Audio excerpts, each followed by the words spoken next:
Welcome to the program. Well, that little soundbite was referring to something that happened. That's actually a month ago now. But as I speak, the same group of radicals is planning to do the very same thing at 1 minute to midnight tonight, November the 23rd. That's the date this program is airing. Let me just sort of set the stage here, because if you're a regular listener, first of all, you know that I like to sound the alarm as often as I can, that the dark world is trying to gain ground on the Christian. That is why I do regular paranormal updates here, because you or someone you love is trying to be seduced by the world of the paranormal and the blatantly occult. Just a few examples here before I introduce my guests for the hour. Some headlines I just picked up recently. The U.S. witch population has seen an astronomical rise. Headline number 2. The fastest growing religion in America is witchcraft. Headline number 3 from Newsweek magazine.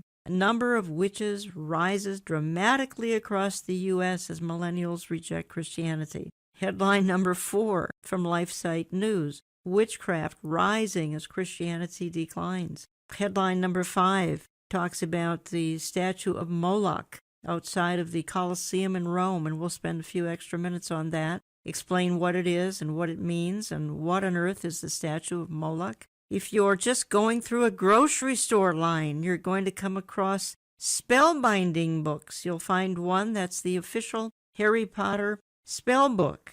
If you're just looking for this kind of a topic, let's just say for discussion here on Amazon, you're going to find revenge voodoo dolls on Amazon. And you've heard me talk on this radio program before about the New World religion that seems to be environmentalism, which is just another form of paganism. Now, I'm not suggesting that those who want to take care of nature are pagans. Don't hear me say that, because I'm one who wants to take care of nature, okay? But I'm saying that forms of environmentalism are pushing the envelope, which can lead to paganism. And I believe this will be a major component of the coming one world religion. And this could be called eco-spirituality. And when we were introduced recently to Greta Thunberg from Sweden, a rabid environmentalist, young woman, I think she's only 14, scolding the world at the UN. But yet Sweden has declared her the successor to Jesus Christ. All I'm saying is there's a spiritual component to some of the things going on in environmentalism related to nature, etc. I came across recently a children's book of demons. I'll talk more about that in just a little bit later. You already heard a clip of those who are wanting to put a binding spell. They did so right before Halloween. As I said, coming into the program, I'm going to do it again the evening of November the 23rd. That's when this program begins airing. Some other things I want to cover while we have the time in this particular hour is that when we do talk about this topic, I like to bring into the studio with me two people who I think are experts, and one would be Jill Martin Rishi, daughter of Dr. Walter Martin. Jill, thank you for coming in today. Thanks for having me, Jen. And Eric Barger is going to be with us for the hour as well. Eric, thank you. Good to be with you again, Jen. Let me just ask you both, as I just went over that lineup, and we'll hit some of the sort of bullet points of these topics as we move along here, but of this lineup, it took me 5 minutes to get through just some basics here. Jill, what strikes you the most profoundly? What sets off the loudest alarms about some of the things I just went through here? The rise of evil and the rage that comes with it. I think we are used to seeing evil things around, but the incredible growth in them and the all-pervasiveness of them everywhere in our culture, and then add to that the rage that is going along with it. One really great example is going back to the witches cursing President Trump, and they're also cursing us. Yeah, they're also cursing us. That's important to note. Yes, it's not just President Trump. That's right. Everyone who supports him. That curse is aimed at all of us. And to measure the rage, I think you need to take a close look at what is in that spell. We won't go into everything, but there's one really curious item I think that makes a big difference, and that is a tarot card, and it's called the Tower. And usually when people have tarot cards read for them, they're afraid of the death card. But this particular person, several people online, actually point to the Tower card as being the one that is the most dangerous. And it depicts a high crumbling tower, and its meaning is dark and dangerous. And it really actually talks about absolute chaos and destruction, Jan and Eric. So I don't think that they are really telling the truth when they say to us that this particular spell means no harm, because this tarot card is the center of it. And that's what I mean by the rage. There is rage behind this evil. We see it everywhere. We see it in the Satanic Temple, which is growing by leaps and bounds. It's out there, and I think that is really something different, something that's increased. And Eric, what struck you the most as I laid out the roadmap for this hour? There's no such thing as white magic. That's an old saying that I've said for many years, since the days I was writing and speaking about Harry Potter, but there's no such thing as white magic. People think that magic,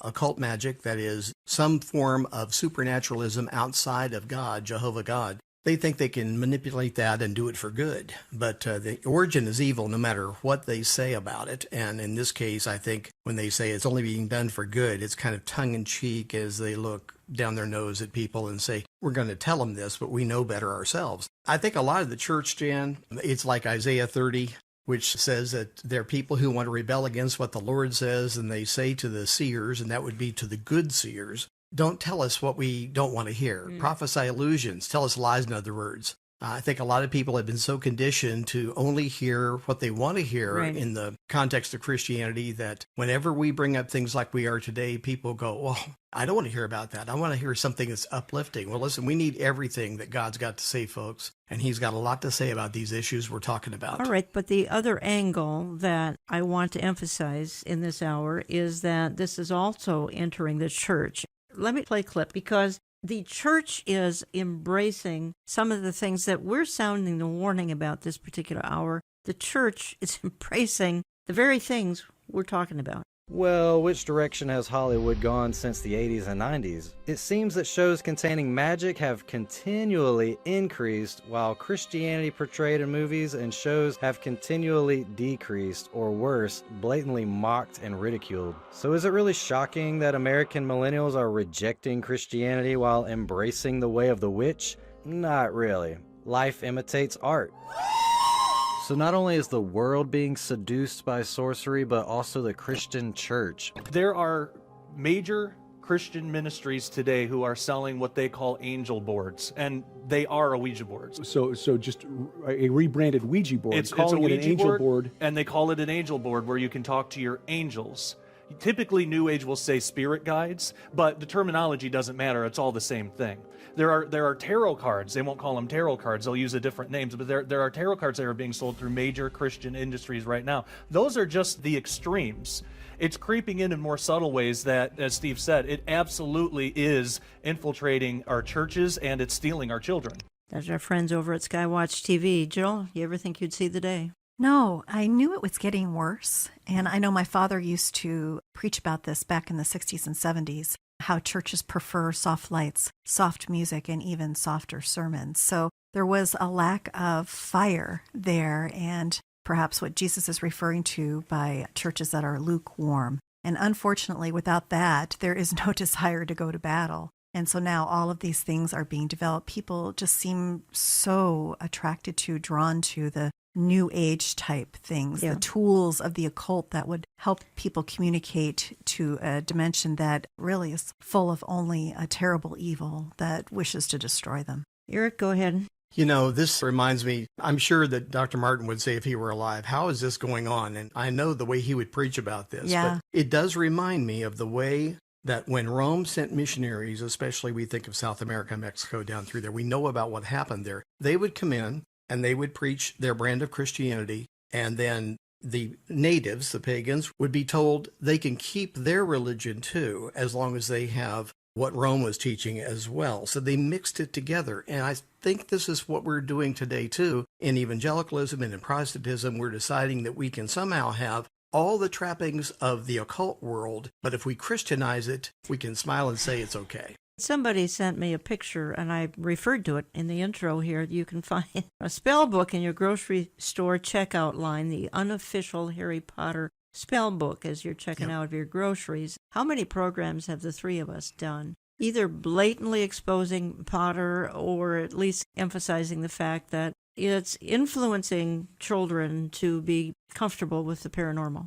A lot. Yeah, a lot of programs. I mean, it's pointing them to a power. I mean, that power is real. Yeah. We all know it's real. The thing that is so sad is that it's the far weaker power. God is the great power. Satan is just a creation. And it's sad that they are being drawn to this darkness to the point where their lives are being completely destroyed. Well, Jill, I want to refer to an article you wrote. You wrote it for our e-newsletter. This is a month ago now. And the title was The Encroaching Darkness. And we can't read it, folks, but I certainly can highlight some of the things that I think we should just talk about, at least for a few minutes here, because it was a powerful article. You kind of introduce it saying, what is happening to the world around us? Someone poured gasoline on the very dry tinder of the human heart, and our world is on fire. Evil is good, good is evil, Satan is alive and well on planet Earth. You talk about some other things, and then you go into a story that was really big back in October, a full month ago now. Amazing story. The world's largest Ouija board. Nothing to be joking about, to be honest. Nothing to be joking about. It's called Ouijazilla. Again, you can see some of these things visually on the radio version of our YouTube, on our YouTube channel, Jan Markell's Olive Tree Ministries. And we put a picture of this in the e-newsletter. Folks, sign up on my website, olivetreeviews.org, views.org, olivetreeviews.org. Just go to e-newsletter, put in your email, and you'll get these once or twice a month. We put in a picture of this, Jill, of this huge Ouija board. Talk to us a little bit about what's going on behind the scenes here and the consequences of a Ouija board that is 400-pound pointer. Just the pointer alone is 400 pounds. Right. A monstrous 9,000 pounds. Mm-hmm. So I think they said the size of 4 full-size semi-trucks. 5 full-size semi-trucks, yeah. They said it's heavier than an elephant, longer than a brontosaurus, and nicknamed Ouijazilla. This is got to be, I think, the largest tool of the occult that Very well said. I've ever seen on this planet. I mean, you might point to the Palmyra Gate as a large tool, but it's not used the same way. The one that we were talking about that led to the Temple of Baal that travels the world and sits in large cities. This is even larger than that. I mean, it's huge. And it's the brainchild of a man named Rick or Mortis Schreck, who is the vice president of the Talking Board Historical Society. That's just right outside Salem, Massachusetts. Appropriate, yeah. He was going for a Ripley's Believe It or Not record. But I think it's far more than that, being that he is the vice president of that particular society. The funny thing is we heard about it going up. We heard that it was there. But, we never heard anything about it doing anything. There is not a single news story out there that particular Ouija board had any power whatsoever. And I know you and I talked about that, Jen, when they were building it. Is it really possible that the Lord would allow something this large to work? And I think we did not think that was going to be the case. Eric, your thoughts when you heard about Ouijazilla? Certainly just another PR campaign by the occultist. Ouija boards, at least this is the way I view it, they're a very personalized thing. They speak personally to people. The spirits that are behind them are speaking personally and giving people information that they think that no one else has but just them. And suddenly when they're given it back, in other words, when they hear it coming back from a Ouija board, then they begin to believe that if they follow that, well, that's a spirit that knows all about me, so I just follow along with it. They really don't understand what they've gotten into. And our human nature is that we're drawn to the mysterious in so many ways, and many just think it's a game. And just like a trip to the local psychic, though, they come back away from that experience with something way more than they expected. And in this case, more of a PR thing. But it just shows that this is not in the back room of some occult bookstore on a side street in a major city. This is out in the open. It's all over the internet and certainly in news services, too. We see these things that are going to grow and become bigger, and I don't mean just the Ouija board itself in this form. And the Satanic Temple, whose headquarters are in Salem, they work hand in glove with this Talking Board Society. So that tells you who some of the people are surrounding the whole phenomenon. You're exactly right, Eric. This is a huge occult publicity stunt. But I also think, too, that they maybe secretly were hoping for some kind of demonstration of power. You're listening to Understanding the Times Radio. I'm Jan Markell, and I have in studio with me 2 guests for the hour. Familiar voices of Jo Martin Rishi, a daughter of Dr. Walter Martin. She's actually authored a 700-page book, The Kingdom of the Occult. You'd have to find that at a Christian bookstore. And Eric Barger from Take a Stand Ministries, and Eric has a It's kind of an occult-oriented book as well. The title of that, Eric, is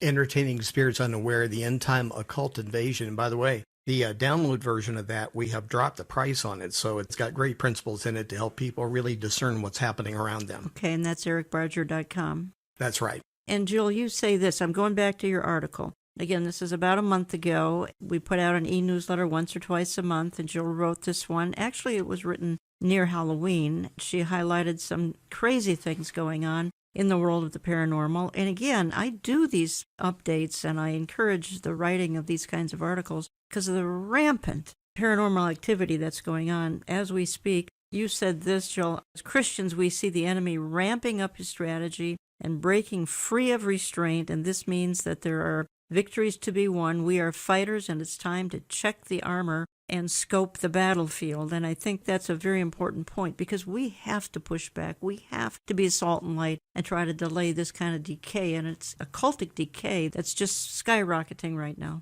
And it's coming for our families. Exactly. It's that's coming for us. For those we care about, friends, family, coworkers, people we care about, they can't see it. No, and I went to a Christian school pretty much my whole life. There was stuff like that going on there. I learned all about the Ouija board at my Christian college. There you go. Everyone was using the Ouija board, and I thought this has to be innocent. Christian college kids all using it. Or how many kids have tried to talk to the dead based on what they read in Harry Potter? That had a huge influence on our culture. Look at all the magic movies and magic books that came after. So really a sad set of circumstances. One thing I did want to say, though, in regards to the magic resistance, the witches that are coming out against everyone, is that an undeserved curse will never come to rest. That's good. That's what Proverbs 26:2 says. None of us deserve this curse, and they are really wasting their time doing it. That's a good reminder. And the power of Jesus Christ is far stronger. So that's why part of our weaponry, some people have Facebook pages, some people have shows, some people have blogs, some people work at their churches. There are ways to get this information out there and to fight back. Want to play one more clip in this segment? As of late 2018, multiple mainstream news outlets have covered the topic of witchcraft being on the rise in America. All hail to the guardians of the Eastern Watchtower. It's estimated as many as 1 million people identify as being a witch in the U.S., with 20% of that population to be in New York. What does this mean exactly, that you cast a binding spell on the president? So we're here in Brooklyn, where a group of pagan witches have gathered to place a hex on the newly confirmed Supreme Court Justice Brett Kavanaugh. One article says that the witch population has doubled in the decade as millennials cast off Christianity. New York Post says, So why has witch popularity doubled? Perhaps it's because millennials were raised on Harry Potter. Or maybe it's because of the rise in popularity of yoga and meditation, researchers suggest. Regardless, millennials have embraced astrology and the supernatural, even if they aren't quite sure why. In fact, Stella Bugbee, editor-in-chief and president of The Cut, told The Atlantic that their horoscope content traffic increased 150% from 2016 to 2017. I tend to agree to the old saying, life imitates art. It's not hard to see that the masses follow pop culture trends that appear on the American Idols of Hollywood. Even in my own life, when I started searching for truth, I was drawn to witchcraft. The Craft was one of my favorite movies in high school, which probably had a big influence on my interest in Wicca. The movie is based on 4 high school hotties that start dabbling in the craft and make it look like lots of fun, changing the color of their eyes and hair, turning red lights green, and levitating off the floor. Of course, this is only one of hundreds of movies and shows that glamorize sorcery. Looking back now, I can see the paganism seed was being planted all throughout my life growing up. Cartoons like He-Man And the Masters of the Universe and Captain Planet are laced with components of magic, sorcery, and calling upon the elements. That's YouTuber Light Exposing the Darkness. Folks, you can see this on the radio version of our YouTube, on our YouTube channel, Jan Markell's Olive Tree Ministries. Eric, horoscope increased 150% between 2016 and 2017. Again, I think the point is obvious. Even though it doesn't work. Yeah, but if you right. think it works, if it just works once, in other words, if something is predicted and then it takes place, well, it must be all the time. And we know that's not the case, and that's been clinically proven. But, it used to be when I was a child, now that's a long time ago, It was kids went to a party and somebody said, hey, I know how we can levitate somebody, and that was about all you had to deal with. But today it's a whole different thing because Satan has proliferated all these different catches that will catch people, these hooks that will hook. And he's got a hook for everybody. If you open yourself up and you decide you want to get into this, there's going to be a way for you to get into the world of the occult. And once you get in, it's a lot harder to get out. It's almost like Hotel California. I want to change topics here a little bit, go into another area that I think we need to spend just a moment on. A couple of things, as a matter of fact. Jill, outside of the Coliseum in Rome, now it's for a minute, let's just remember what happened in the Coliseum in Rome. So many Christians were martyred in that location. The Coliseum is owned and run by the Vatican.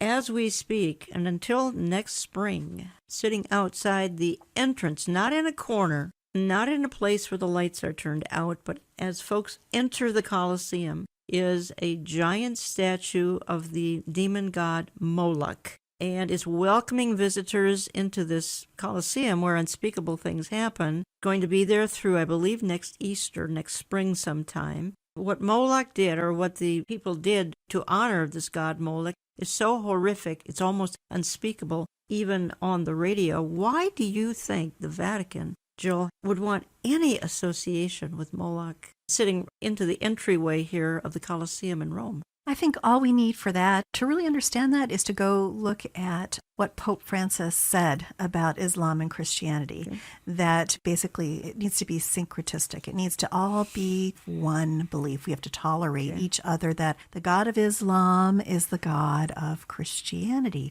So that tells me right there that he's throwing wide the door to these deities. He's been caught in several different media events where there have been pagan goddesses worshipped. And now you have Moloch sitting in front of the Coliseum. But do they get any worse? Do they get any worse than Moloch? Well, that's pretty bad. Yeah, Moloch is pretty bad. Although the other goddesses that he was sitting with as they were worshipped, they were bad. But Moloch is the one that, if you look in Scripture, his statue was set up outside of Jerusalem in the Hinnom Valley, so that the Bible says that the ground was soaked with blood. The Hinnom Valley is outside the old city, the old boundaries, and right across from the Dung Gate, which is quite appropriate, I think, for geographical location to Moloch. It's horrific. Now, the statue that's set up there is a movie statue. It was created by someone who actually was deep into occult magic decades ago.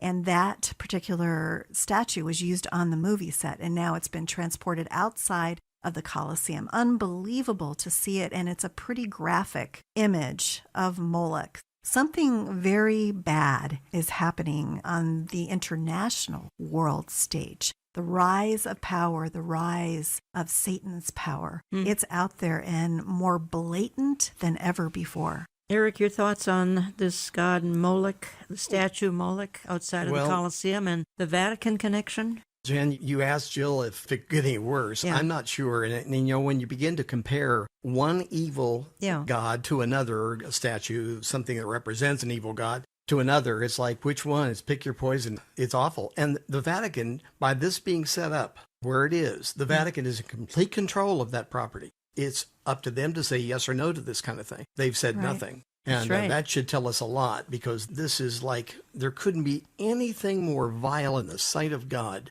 than this thing that represented what it represented and continues to represent even in our day. Yes, in our day, it's represented by abortion. Probably enough said there. Go ahead, Jill. One more thing about Moloch is, all we have to do is go look at Deuteronomy. Exactly. And God named who Moloch is. Moloch is a demon. That's who he is. And that's who all the rest of them are. And they are evil through and through, Eric. You are so right. That kind of evil, for it to be on the international stage, is almost incomprehensible. Yeah. It is. A few minutes ago, I pulled up Deuteronomy 18 and had it on the screen in front of me because I knew we were coming to this. It's right there. It's in the 9 forbidden practices of the occult that I write about in Entertaining Spirits Unaware. In fact, it's the very first one in Deuteronomy 18, verse 10. Let me just say, going out of segment 1 here, that we do have CDs and DVDs of Understanding the Times 2019. Speakers J.D. Farag, Robert Jeffress, Amir Sarfati, Jack Hibbs, yours truly, Lori Cardozo-Moore. Interviews with a number of the speakers as well. You get 6 features in the CDs or DVDs. Give my office a call if you'd like. Check out my store, olivetreeviews.org. Views as in viewpoint. Sign up for our various newsletters. Already referenced the e-newsletter with Jill's fantastic article from a month ago. Print newsletter where these items will be offered. That's all I'm going to say about that, other than hang on to the date of Saturday, September 26th, 2020 for next year. We'll say more about that going into the new year. Right now, I want to take my first break of the hour. When I come back, we're going to continue this discussion. We've got some things to hit on yet. I think you'll find them a little bit on the stunning side. Back in just a minute. We always enjoy feedback from our audience. Write to us through our website, olivetreeviews.org. That's olivetreeviews.org. You can call us Central Time at 763-559-4444. That's 763-559-4444. We receive our mail when you write to Olive Tree Ministries in Jan Markell, Box 1452, Maple Grove, Minnesota, 55311. That's Box 1452, Maple Grove, Minnesota, 55311. You can also text to give if you consult our website. All gifts are tax deductible. More in a moment.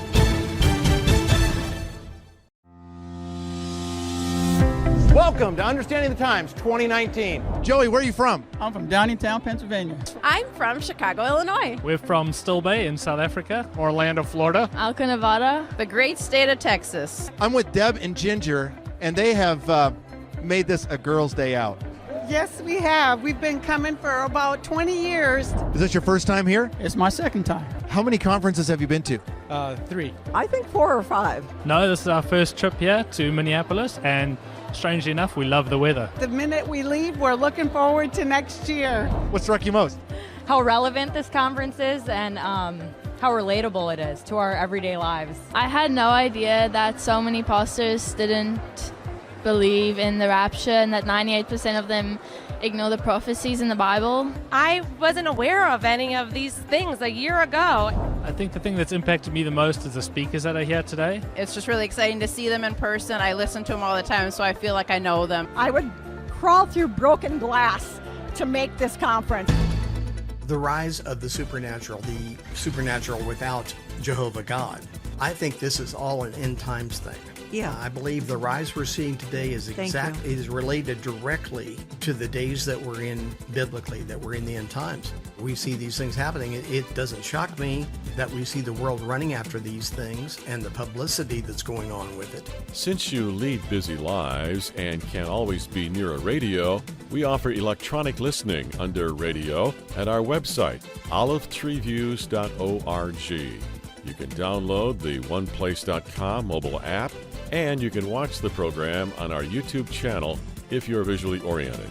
Find it under Olive Tree Ministries and Jan Markell. We don't share information contained in today's programming to scare you, but to prepare you to go into spiritual battle as we face last day's opposition from a defeated foe. Now here is Jan, Jill, and Aaron. Melissa Madera is a self-proclaimed witch, and she's been casting spells for New Yorkers for years. But since the election of President Donald Trump, she says she's been using her magic a little differently. I'm very, very pleased with the results we've been getting. Earlier this month, Brett Kavanaugh was confirmed as a justice to the US Supreme Court. That's despite being accused of sexual assault in the 1980s. So on Saturday, Madera and a coven of other witches met her at her Brooklyn bookstore to put a spell on Kavanaugh. There was a lot of rage in the community following the hearing with Dr. Ford and Kavanaugh's confirmation, and we wanted to give people a chance to engage in a little bit of direct action through spirituality with us. But Madera's tactics haven't charmed everyone. She's received death threats and people have protested outside her bookstore. She hasn't shared how the witches cast the hex, but she believes the spells are helping to expose injustice in the Trump administration. Every time we've done it, we've seen new information come out about whether he's been engaged in tax fraud or Russian collusion or fraud with the election and stuff like that. Every time we do it, more and more comes to the public eye. Welcome back, Jill and Eric. One point I have here is what we're talking about, these witches casting spells. This has gone on for literally centuries. This is nothing new. What is new is its headlines in major periodicals, publications. Fox News covers it. Tucker Carlson features these people, and they talk about it around the world. This has not been happening perhaps the last 3 to 5 years. This is literally in headlines. These people are almost heralded and celebrated. That's what I see as different. This is a war in the heavenlies. Yeah, there you go. It really is. This is similar to, I think, I don't have personal knowledge of this, I'll be clear, but I think all we have to do is go to Daniel and remember the delay. Daniel was praying. When the angel finally appeared to him, he said, what? I've been delayed by war in the heavenlies. So we as Christians, right, people of the Word of God, we as Christians know we live in a supernatural reality. What I think is astounding is how that supernatural reality is breaking into the mainstream media. That to me is just absolutely amazing. I think that's my point. All these clips, and they're prevalent on YouTube, of course, which is kind of the modern venue for people who want to keep up on news and don't care to turn the television on. And every other video is topics like we're talking about. Eric? I see it like this, Jan. The rise of the supernatural without Jehovah God. I think this is all an end times thing. Yeah. I believe the rise we're seeing today is is related directly to the days that we're in biblically, that we're in the end times. We see these things happening. It doesn't shock me that we see the world running after these things and the publicity that's going on with it. Nor should it shock me that God is also on the move in a very dramatic way. And that's a great thing because wherever evil raises its head, as long as the Christian is willing to stand up and speak up for the truth, God is on the move. And certainly he's on the move regardless. But the good things happen when we stand against evil. I've said that for a long time about spiritual warfare. And it's end times. Really good point.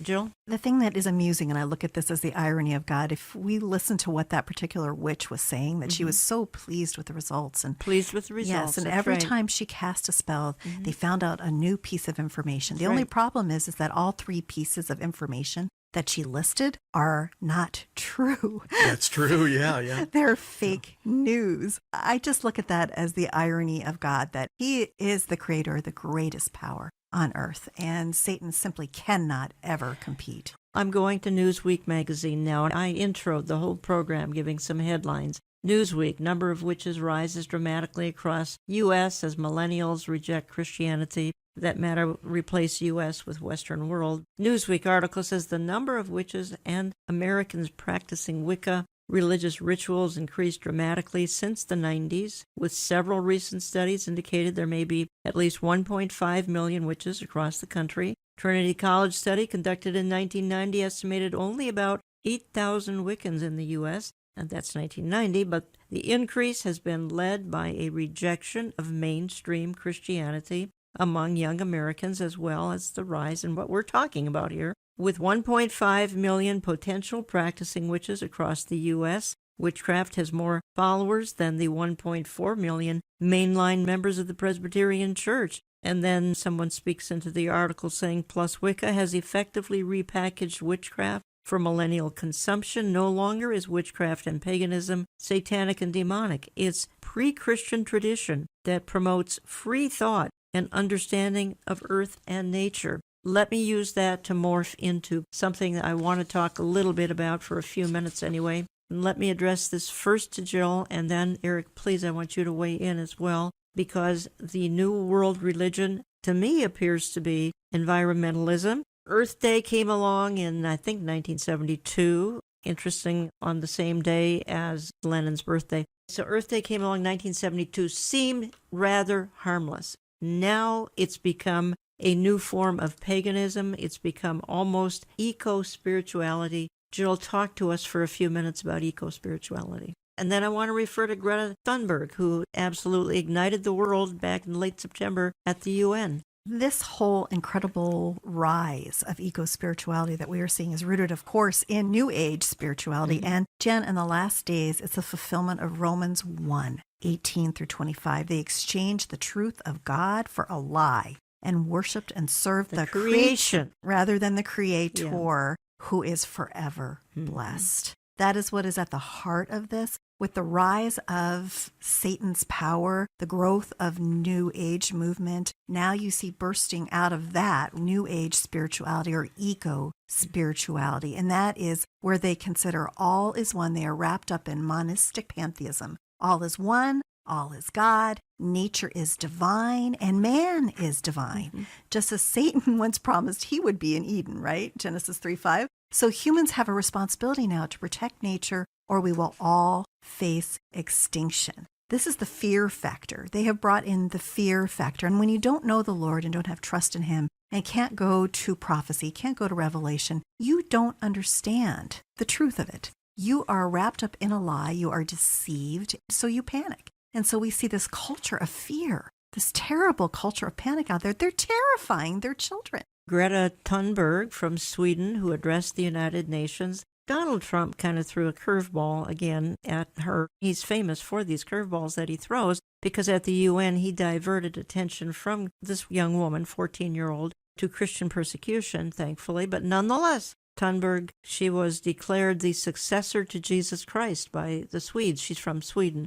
She made such an impression, and she's making an ongoing impression even as we speak. This UN situation was many, many weeks ago now in September. She's making an ongoing impression on the whole world. Eric, your thoughts on this? You know, Jan, with the waning of the baby boomers and the values of their parents and the rise of the millennials and Gen Z, yes, now we have a view with the majority of people that are coming up behind us to reject everything before them. So it's not a surprise, since they've been schooled to think of all things environmental as being most important, since that's been one of the keys, especially in our universities, but now down in our grade schools and preschool and so on. If this is what they're schooled with, they've grown up with it. Greta Thunberg, I think this is what partially what's happened to her. Now, she is autistic, and shame on those parents that have used her as this kind of tool, because that's where it came from. But they're New Agers. This is how it got there. This should not shock us, but at the same token, when we see the way the world has taken up her cause, it shows us the general view of the world is to save the planet at all costs. And of course, they look at us as if we're crazy because we look to a God who, well, Revelation 21 says, is going to destroy this planet with fire. The minute you say that, their hair catches on fire right on the spot. Yeah.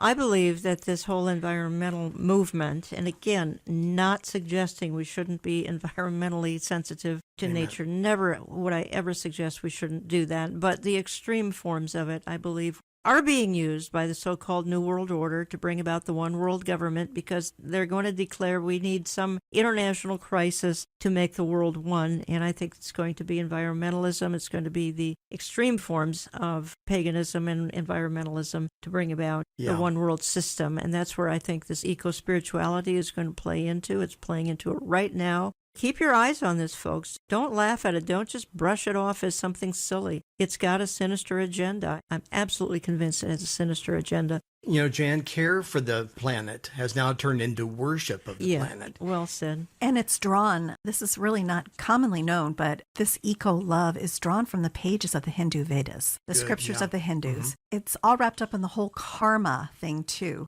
It's focused on an impersonal universe. How can a universe that has no personality whatsoever know all these things, or possibly know any of these things about us? It can't. So it's a direct attack on God, drawing away from his personal love for us. You are listening to Understanding the Times Radio. If you join me late, and I'm doing my probably at least 3 to 4 times a year paranormal update, because the world is saturated with this, those you care about, and perhaps you yourself being attacked by things of the dark nature. You may not even know it. I suspect you don't know it, and that's why we just try to bring these things to your attention to protect those you love, and particularly younger people. Jill and Eric, I got an email. Let me read 2 short paragraphs from the email from Teresa in Virginia, the state of Virginia. She says, a book brought to my attention through Christian Homeschool Facebook page. The book is titled Children's Book of Demons. Christian Homeschooler. The person gave a detail of the book's content, which was so disturbing, I thought I should share it with your ministry. She says, here's a review someone who's reviewed the book. Apparently, please know this isn't like me to post things like this, but I couldn't let this one go. Some friends and I were in a bookstore tonight, in the children's section, I might add, and we found this new book. Now, I couldn't put it down without investigating more. One review on the back said I was summoned to read the book, and another says I wish I had this book as a child. I could have been harnessing their supernatural powers for my own benefit. Upon opening the book, there is a new demon on every page with a bio on his abilities and whatnot. Now, most of them are silly, like this one does your homework and this one makes you sick so you can stay home from school. But then there are some with the ability to possess children's toys. One more sentence here. I cannot believe we have become so desensitized to evil and to witchcraft that there are literal books geared towards children to teach them how to summon demons. I then went over to Amazon to look this up. Indeed, it exists. Children's Book of Demons, it's called, a paperback. It says, don't you want to take out the trash tonight? Maybe you're swimming in homework. Perhaps that big bully is being a real drag. Well, grab your colored pencil, drawing skills, and dial up some demons. Be careful, even if these spirits are more silly than scary, they are still demons. And their Publishers Weekly praises this book, A Children's Book of Demons. I could go on with testimonials praising this book titled A Children's Book of Demons, so that children can summon up demons. Eric, your thoughts? The book belongs in the trash. Take out the trash now. It's just more blatant. I said years ago, because of the rise of the occult in Great Britain that we saw very well documented when Harry Potter first came out, it won't be long before now there's a proliferation of a lot of other authors, a lot of other movies that are going to be aimed at younger kids that are going to draw them that direction. And certainly we watched it happen. And I have a picture of the cover of this book. And folks, if you want to watch this particular program on our YouTube channel, we'll show you the cover of this book, this Children's Book of Demons. You'll be shocked out of your mind when I show you the cover. You have to go to our YouTube channel. It's Jan Markell, Olive Tree Ministries, and we'll show you what we're talking about. Jill? I think it's very significant that in the Gospels, 3 out of the 4 Gospels, you see a large part of them focused on Jesus' earthly ministry, right? And who is he dealing with? He deals with casting out demons. And he tells us specifically in Matthew what it is a demon wants. It's fascinating to see that. And when you look at it, you have to say, why? Why was this portion of the gospel set aside for this? It's because it is real. And because the power is rising, and it is because we as Christians are going to need to fight against it. Jan, in the first segment, I said that a lot of Christians just want to hear nice, fluffy things. Last Sunday morning, I preached on spiritual warfare in a church, and I do that often, but I made the statement that if you don't believe spiritual warfare is real, and you don't believe it's anything to be worried about, then take a knife or take a razor blade and cut the book of Mark out of your Bible, because it'll be of no good, because that's the central theme of the book of Mark is victory over the devil. You want to communicate with my 2 guests for the hour? Reach Jill Martin Rishi at waltermartin.com. She's the daughter of Dr. Walter Martin, waltermartin.com. You reach Eric at ericbarger.com. Jill, one more topic before we head into another area here in the close of the program. And I came across this online. I even posted it to our headlines, and we do that, folks, 6 days a week if you'd like to. Go to olivetreeviews.org. I posted this article about the occult roots of the whole drag queen phenomenon, which was fascinating. No surprise to me. How about you? No, it's scary, I think, from the standpoint that you would not necessarily expect this level of darkness. Yes, they're dark, and yes, they're lost in sin, but you would not expect this level of targeted evil. Targeted evil. Targeted evil, yeah, and it is targeted. There's a recent article in missionamerica.com, and in it they actually point to the San Francisco-based Satanic Temple, and we were talking about the Satanic Temple involved out in Salem, which is where their headquarters is, but this takes place in San Francisco. They say that they have a large number of LGBTQ identifiers, and so much so that they hold what they call pink masses that reach out to this group. So what is really frightening, though, I think, is that the leaders of this group have said that they will fight Christian conservatives to the death.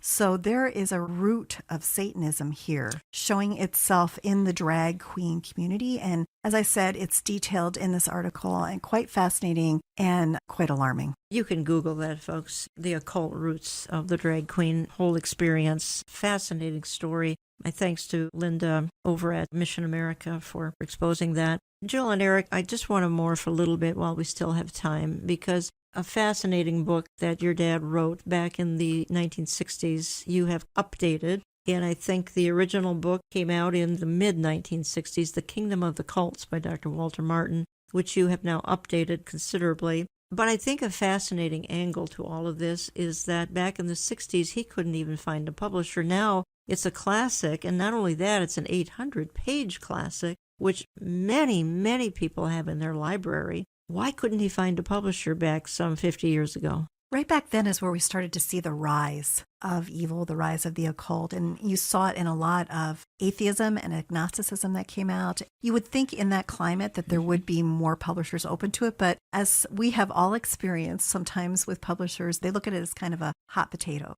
And they don't necessarily want to be the ones to throw it out there in the public. But and this is cult. I know. More than occult. This is cult. I know. And it was that way initially. But then Zondervan did come alongside my father, and not only did they publish this book, but he was actually the editor for their department on cults and the occult for many years. And they embraced it, did promote it, and it really took off. You wouldn't think that a book that talked about Jehovah's Witnesses and Mormonism and Christian Science and all of these things would be of great interest to the public, but it was because the answers were not out there. No one had gone to the original sources, and that's what my father did, is he went to the original sources and let them speak for themselves. Originally published 1965, and you've got Jehovah's Witness, Christian Science, Mormonism, Spiritism, the Cult of Antiquity, the Theosophical Society, Buddhism, Classical and Zen, Baha'i Faith, Unity School of Christianity, Armstrongism, the Worldwide Church of God, Unification Church, Scientology, Eastern Religions, Islam, the cults on the world mission field, the Jesus of the cults, cult evangelism, the road to recovery. What have you done to update this? Well, we took a good long look at the book because it's been out for a very long time and it's gone through different editions, obviously. And we thought, how can we bring Walter Martin back to this book? And so that's what I was really praying about. So what I did is I looked at the 1985 edition, which is the last one that my father did. I tried to go back to that, to lay it out the way that book was laid out, to remove anything that I felt was extra that had been added, and to focus on his thoughts, his organization. How did he put the book together? And work from there. So that's what we did. We went back and made it very much like the 1985, only it's updated. It has all the new statistics. Wherever possible, we tried to inform people about changes that had occurred in each one of these religions. You even cover, apparently, you say here, the Unitarianism chapter, which was added back after 22 years, and now Kingdom of the Cults has been number one in the Unitarian Universalism since it came out in August. Number one where now? On Amazon, it's been steadily at number one in Unitarian Universalism, which I thought was quite amazing. Meaning Unitarian people are looking That's into usually a place where the Unitarians go to look for books. So unless their families are going there too. Somebody is. Someone is going to Unitarian Universalism and buying a lot of the Kingdom of the Cults. But the three of us did a segment on Marianne Williamson a couple months ago now.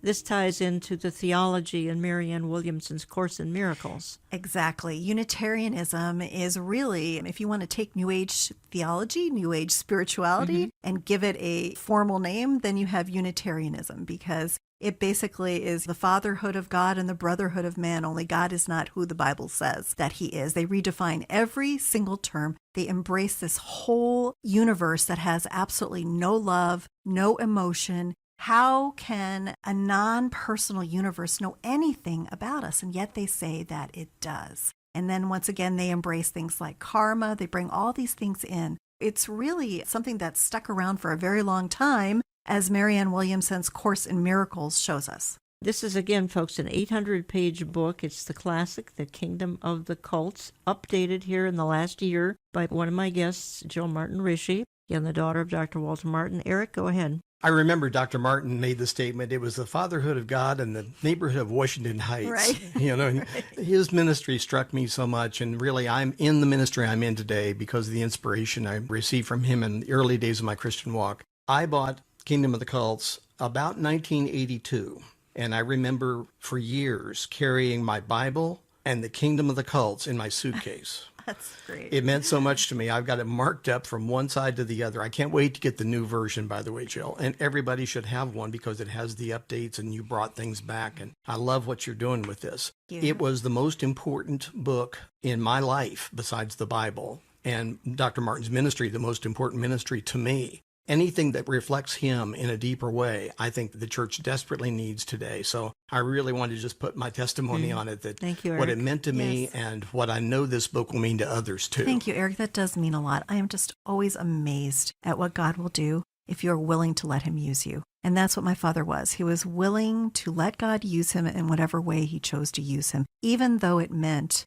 sometimes very difficult situations, a lot of hate, a lot of anger. In the end, it was all worth it when the Mormons would come up to him at the end of a Bible class and throw their arms around him and say, thank you for telling me the truth. And that's what this was all about, his life and this work. And Dr. Martin passed away in 1989, and he founded Christian Research Institute and was the original and only Bible Answer Man. Yep. Thank you. We're not carrying it, folks. One of the reasons is you almost need a weightlifting class to carry this book around because, again, it's 800 pages, so we're not carrying it. How can they get a hold of it? They can find it at waltermartin.com or any bookstore. Any that Christian would bookstore? Any How about- bookstore. How about online bookstores? Amazon, all Amazon kinds. has it. Yes, they Okay. do. And we are actually, for those who don't want to carry around a 8-pound book, we are coming out for the very first time with an abbreviated version, a short study guide of the Kingdom of the Cults. And that's coming out in January. In January. Yeah. And where will they find that? That will be everywhere too. So if you've got a local Christian bookstore, there still are some out there, folks. Some are closing, but many of them are still out there. You can check in your local Christian bookstore for the Kingdom of the Cults, and then you have a companion.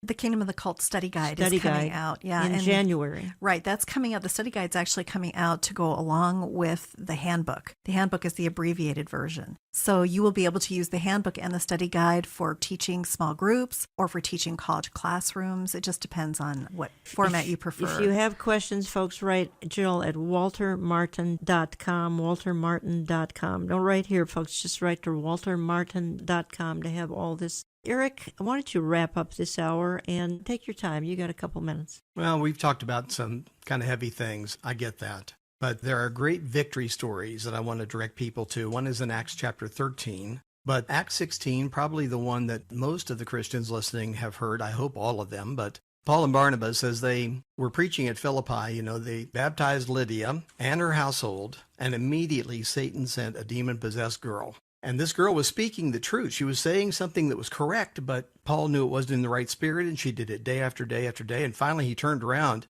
and he cast the demon out of her, and he was arrested for it. They were in a jail, and at midnight, the Bible says they were singing and praying and praising God. And what happened in the middle of that circumstance, and by the way, the jail at Philippi, our jails today would be like a country club. And it was total darkness in the middle of this jail, and they're chained to the wall probably, or at least to the floor. A great earthquake shook the jail, as we know, and the jailer gets saved. He comes forward. He's ready to kill himself, thinking the prisoners had escaped, and it would mean his life anyway, probably to be tortured as he would die. But he said, I'd rather take my own life than have that happen. That's what he was saying by putting the sword on the floor. And Paul stopped him, and the jailer gets saved, and his whole household gets saved, and who knows how many other prisoners got saved. And it all started with the Apostle Paul standing against evil. And that's exactly what we need to do in our days that we live in today. Take that example and make it real and put it into our lives. I pray that nobody here gets arrested and no one's put in jail and no one is tortured or anything like that. But I want to see captives set free and do everything I can between now and the time I leave this earth.